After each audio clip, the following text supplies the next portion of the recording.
El Grupo de Política Monetaria propuso al Banco Central elevar por tercera vez consecutiva la tasa de interés y que quede fijada en 5,25% en enero.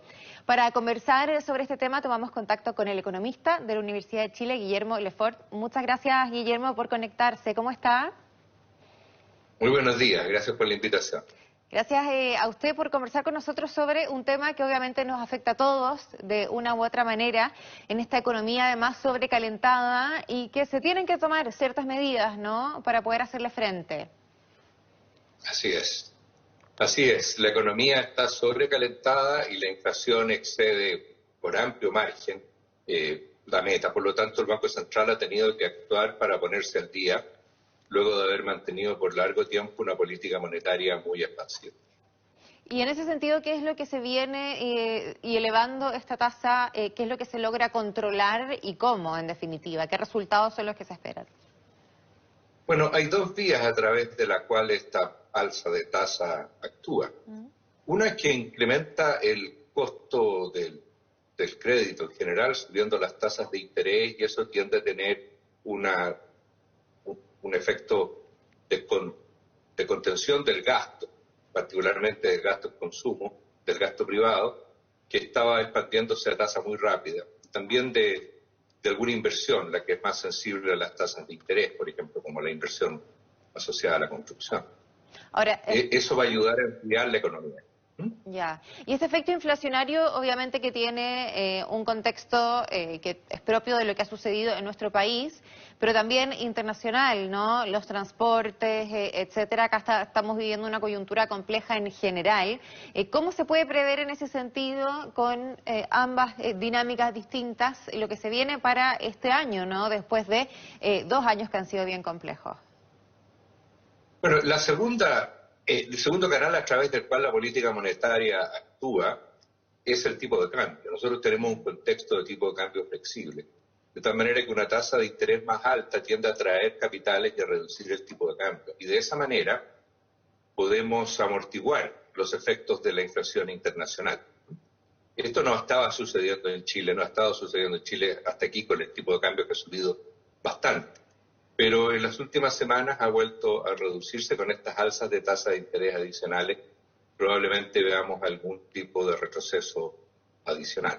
Es cierto que tenemos una inflación internacional fuerte, es un ambiente complicado y por eso creo que este año 2022 va a ser un año de inflación alta, más alta todavía de la que tenemos hoy día, hasta que empiece a bajar, cuando se empiecen a sentir los efectos del ajuste que está empezando a realizar la economía chilena en el curso del año. Sí, hubo un exceso de demanda, se conjugaron las ayudas sociales con los retiros, una especie de tormenta perfecta, ¿no?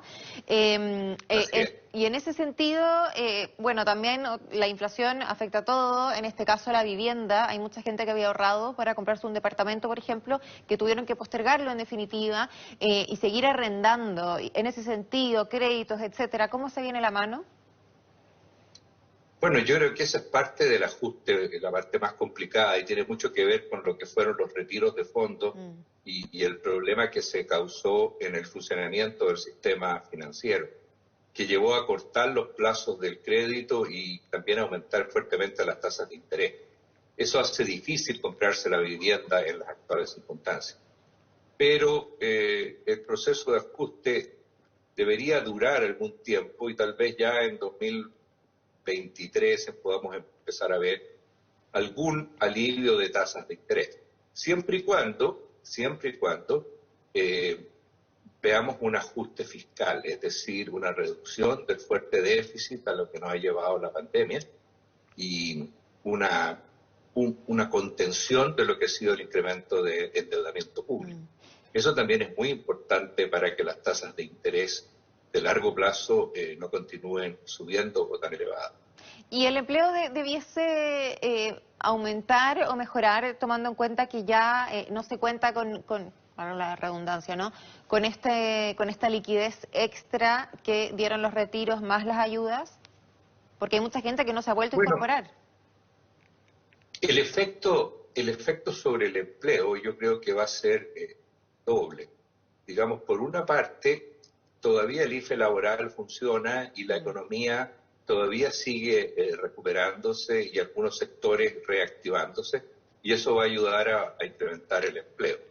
Y por otra parte, como usted bien dice, el descontinuar el IFE, el que ya no volvamos a tener cuarentenas, el que los niños vuelvan al colegio, liberando tiempo para quienes, sus madres, quienes los cuidan, va a permitir que más gente vuelva al mercado laboral.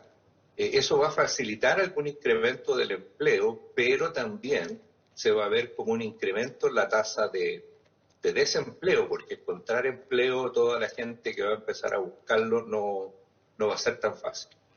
¿Y qué le parece que ya se hable, porque claro, acá estábamos hablando de las consecuencias que tuvieron los retiros, que haya parlamentarios que ya hablan de un nuevo retiro? Acá hubo un portazo por parte del presidente electo Gabriel Boric, que tiene mucho sentido, ¿no? Tenemos a un futuro ministro de Hacienda, expresidente del Banco Central, Mario Marcel, que se opuso a estas iniciativas, que alertó respecto a lo riesgosas que podían ser para la economía. Entonces acá obviamente tiene que haber coordinación en ese sentido. Pero ¿qué le parece que haya parlamentarios que ya están avisorando este tema? No es muy apresurado. En definitiva, si ya no se logró un cuarto, ¿por qué volver a pensar en otra iniciativa como esta? A mí me parece lamentable que se esté hablando de una política pública que es tan perniciosa, que genera efectos negativos, no solamente sobre el funcionamiento de la economía en el corto plazo, sino que además afecta a las pensiones futuras. Estamos gastando los ahorros de la familia, digamos, y no vamos a tener con qué enfrentar bien los años de vejez.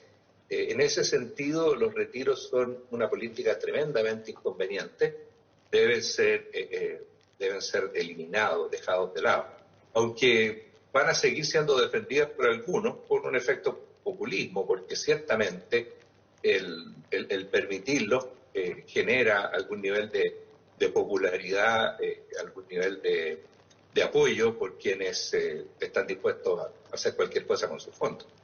¿Y cuál sería la consecuencia para nuestra economía, que ya está golpeada, pensando que se llegará a aprobar un nuevo retiro o un eventual retiro del 100% de los fondos, que es algo que también han propuesto ciertos parlamentarios desde ya bastante rato? Bueno, eso llevaría a la destrucción del sistema de pensiones sobre la base de ahorro individual. Eso reduce las pensiones a futuro, pero también reduce el funcionamiento de todo el sistema financiero.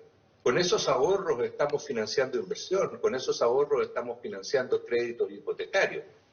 Y por lo tanto generaría un efecto muy negativo sobre el funcionamiento de la economía, sobre la inversión, y a futuro tendría este impacto que digo sobre las pensiones. Es una política muy perniciosa y la verdad es que es lamentable que gente continúe impulsando. Mario Marcel, sin duda que no la va a tener nada de fácil, ¿no? Bueno, yo creo que la situación fiscal es bastante complicada. Mario Marcel tiene una gran experiencia, una gran capacidad, y va a tener que enfrentar una situación tremendamente difícil, donde el déficit público es elevado, donde la economía va a estar desacelerándose, donde hay grandes expectativas de nuevos gastos, de solución de problemas, de acceder a derechos, etcétera. Y por lo tanto es una cuestión muy complicada. Ciertamente lo que no puede permitirse es de que la variable de ajuste sea el endeudamiento. Tenemos que llegar de alguna manera a un acuerdo que permita contener el gasto, reducir el déficit a niveles que sea sostenible, y con eso conseguir estabilizar la deuda pública, ¿no? En un nivel mediano alto, pero estabilizarlo al fin. También cómo le vaya al gobierno depende mucho de nuestro, o sea, influye también directamente en nuestra economía en general, la inversión, la imagen país. Vimos cómo fue fluctuando la divisa, ¿no? Los mercados, cuando, por ejemplo, salía Kast en la primera vuelta, luego cuando aparecía la figura de Boric, y así, ¿no? Yo creo que eso está muy relacionado con el asunto endeudamiento. Yo creo que un gran endeudamiento público, una pérdida de control de lo macroeconómico, un aumento de la inflación, son las cosas que los mercados temen y que se reflejan en depreciaciones de las monedas, porque los mercados o los participantes en los mercados no quieren estar manteniendo activos de países cuyo riesgo va hacia arriba. Por eso los cambios en los candidatos, en quién va ganando, sobre todo, por ejemplo, el armado del gabinete y la inclusión de Mario Marcel en el gabinete tuvieron efecto. Esta inclusión de Mario Marcel ayudó a reducir el tipo de cambio porque dio una señal a los mercados de que la política fiscal se iba a manejar en forma muy cuidadosa y responsable por parte de este gobierno. Creo que eso fue favorable. Efectivamente. Muy bien, Guillermo Lefort, economista de la Universidad de Chile, muy amable. Gracias por este contacto, que le vaya muy bien. Muchas gracias, Claudia. Hasta luego. Hasta luego.